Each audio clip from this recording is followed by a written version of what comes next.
Ken says, why can't fawns have tan points? Well, a fawn dog is AYAY. Tan points are AT-AT or ATA. So there's the primary reason you don't have the necessary ingredients on the A locus to produce tan points. And interestingly, if you had a dog that would normally be a fawn dog and it's AYAT, that becomes a sable dog. And if you have a dog that's ATA or AT-AT that's a fawn dog, that becomes a black and tan. So you can't have a fawn with tan points. And it's because of the A locus. Henk Christian asking about removing puppies. What size forceps do you use, and can that make a difference? Well, a little bit. I like, if you can find them, the mosquito forceps. They're little tiny ones and with a curved blade. Those are the best ones. Mosquito forceps with a curved blade. Ones that are this long, they're like 9 inches long. They don't work very well. They've got big heads on the end of them, and you can't get down kind of to get that nail to pop, that thumb to pop back up. So the smaller the better. Brian, Alicia, when should you start giving folic acid to your females who you are predicting will be in heat in the next month or so? And what form of folic acid do you give? So we start giving it when we AI. We don't do anything beforehand, but when we AI, we start giving folic acid. We give 5 milligrams a day, and folic acid is folic acid. There is no different forms of folic acid. If it's got folic acid in it, it's folic acid. What you'll find is that most of the prenatal vitamins for either humans or for dogs don't have very much. They've got like 800 mics. That's 0.8 of a gram, and we want 0.8 of a milligram. We want 5 milligrams, which is 8 times as much. Brandon Maxey, how old should pups be for their first nail trim? Well, I mean, there's no particular age on this. Just look at them. If they feel scratchy, then it's time to trim them up. And typically that's by the time they're probably a week old, they start getting scratchy. James Gualada says, thanks for everything we do for the community. You're welcome. Michael Wheezy, my Frenchie is pregnant. We did a TCI at about 17, which is a little bit. We did it on the 20th of December, expecting due date the 19th of February. We'll be doing reverse PG starting at day 58.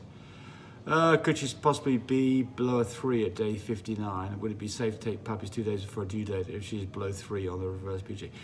Okay, so we're going to touch this on quickly. The first thing is a TCI on the 17 is early, or a day early, but that's fine. We'll take this. We'll take the 17 on the 20th. Would roll you forward to the 20th of February as your first due date, not the 19th. And I would start doing a PG when her temperature dropped below 99.3. Start doing PGs. You want a PG, if the PG is 3 or less, you're okay to take puppies, which would not be 2 days beforehand. So we'll be very careful about this, because this is the problem, is that people get hurry to take puppies, especially vets.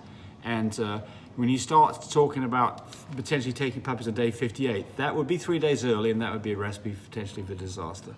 So I don't like those statements when someone starts talking about. What I want to see is schedule a window of opportunity, starting with around the first due date, which in your case would be the 20th of December. Tara Brooks, my daughter's dog went into premature labor day before yesterday. She had 6 and none of them made it. They didn't have any hair on their. Mom didn't even look pregnant or acted pregnant. She had previously litters with no issues. We couldn't figure out why she went into labor so soon. Yeah, well, typically when dogs go into labor, it's because a puppy got separated from the placenta, or a puppy has died and gone necrotic inside mum. And she's getting toxic levels building up, and her body then rejects. Sometimes they just reject the one puppy if they can. More often than not, the whole litter is aborted. So I think that's the reason for it. Now, there are dogs that's progesterone levels get too low, and a low progesterone level will bring on whelp. So in some of these dogs, especially if you have a history of it, what you do is you check the progesterone level when you're about 10 days out, and if it's getting low, you give some product like Regulate, which is basically a synthetic progesterone hormone. Sneeze. Good morning. How important is this? Is Jesse Jenkins. How important is it to have the mum AKC registered to have a successful kennel? If mum isn't registered and dad isn't registered, can the puppies be registered? No. So the first thing is that generally people, especially with these high-priced dogs, they want to see that the dogs they're getting are AKC, because then they have a certain, pretty damn good sure that the dogs are purebred. That being said, dogs that don't have either parent or one parent, both parents have to be AKC registered and have full breeding rights for you to be able to get the litter registered as AKC. So you have to have both have registration and both have full rights. Without that, you're not getting registration. There's nothing you can do about it. I mean, you can cheat. There's people who cheat on this. It's called hanging papers. How you go about doing that, I have no idea and not even interested in it. But you would like to have that, because you will impact who's going to be interested in your dogs if you don't have full AKC. Goose exotic kennels. I have a few questions. My female and female, one was 16 and one was 17 months in September when she had her first heat. Didn't go forward because she wasn't mature enough.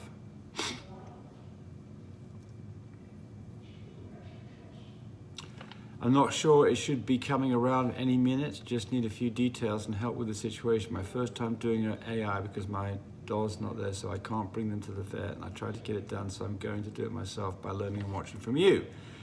I'm not sure what the question is here. There's just a statement, so we'll go on to the next one. Rachel Cates, what medications do your vet prescribe after your DEM after a C-section? I'll prescribe carprofen, but it's not safe for nursing puppies. I don't know carprofen. I don't know what that product is. So this is interesting, because some vets give antibiotics after they've opened the dog up. Some vets only give antibiotics if it's been a long opening up, i.e. lots of puppies and she's been exposed for some time. And some vets don't give anything. So exactly what they give, that depends on the vet. Amoxicillin is a product that is safe for nursing mums, so that would be my choice, but that may not be the vet's choice, and it's certainly their decision, not mine. Self-made clothing owner. First time dog breeder. Dog's 1 year, 7 months old, came in 2 months early. Day 10 of heat, day 2 of no blood. Took her to the stud for the first time and she wouldn't let him mount her. What should I do? Try again tomorrow? Do an AI so I won't miss it? Wait a couple of days? Well, I mean, you haven't told us all the information here. I mean, what's her blood color? So what you'll see typically, if you're going off behavior, a dog that's ready to breed typically is something around day 11 through 13, but that's very variable. It could be earlier than that, it could be later than that. And the next thing is typically their blood color has lightened up a lot and almost gone completely clear at the point they're ready to be bred. And they will stand and let the dog mount them. And if you're unsure of any of that stuff, you go get a progesterone test done and make sure the progesterone is 15 or higher on an IDEX or a fine care machine. Eagle Shars is asking why we just don't let dogs breed themselves, because they can't get it done reliably. So we do artificial AIs.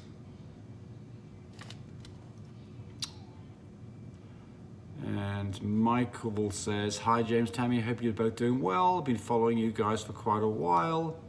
I have a lilac and tan merle stud in Australia. What do you guys think the future holds for genetics that people will be interested in the near future? Well, I mean, so I think you're asking specifically about whether a lilac and tan merle would be a dog that people would be interested in. Well, I think in Australia particularly, yes, because what I understand about Australia, it's much harder to find the stud dogs in Australia because people want to control their bloodlines. So yeah, I think it's fine. I mean, it would be fine in the USA too. I mean, you just got to realize that prices are generally down considerably from where they were 2 years ago, because we had a high artificial spike because of COVID. So, but there's French Bulldog won the Purina show here recently, top dog. People love Frenchies, and so I think that generally Frenchies will continue to be a popular breed, and because of that there'll be a demand. But yeah, so for this one, bye. Hey, thanks for watching the video. I really appreciate people who subscribe to me. It helps me, encourage me to do more of these videos. But do remember, disclaimer here, I am not a vet. I'm not a licensed medical professional. I'm purely a person who's been breeding dogs for the last couple of decades. Any information that you got from this video, use at your own risk. There's nothing implied here, and certainly this should not be used as a substitute for advice from your veterinarian or your medical professional. I hope you enjoyed the video. Come back for more of them. Bye.